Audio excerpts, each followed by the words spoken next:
Okey, mari. Cikgu Wong ada di KTM punya kaunter. Saya nak minta pegawai dia terangkan sedikit tentang KTM punya servis ya. Okey.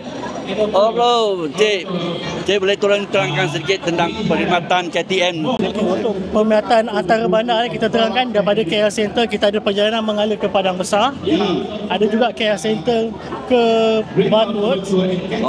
Kita ada KL Center ke Gemas untuk laluan ke Umpan, Pantai Timur. Sekarang ni kita ada extend lagi satu stesen Gemas kita lajak sampai Segamat untuk ke JB. Daripada JB baru kita ada transit ke Woodland lah. Sama juga Padang Besar kita ada transit ke Anyai melalui Padang Besar.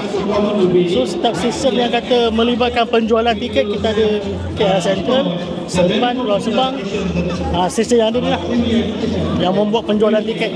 Tapi untuk semua stesen kita ada buat penjualan melalui mesin kios.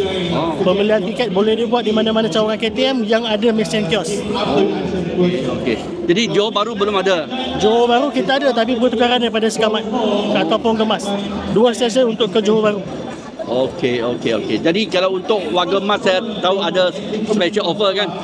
Okey, kita ada special offer untuk warga emas half price lah daripada harga fix. Tapi pengiraan dia berbeza.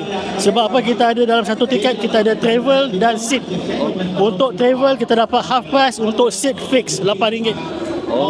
So it mean travel fare contoh kalau kata travel fare 40, half price 20, tambah seat RM8, 28. Pengiraan dia lah.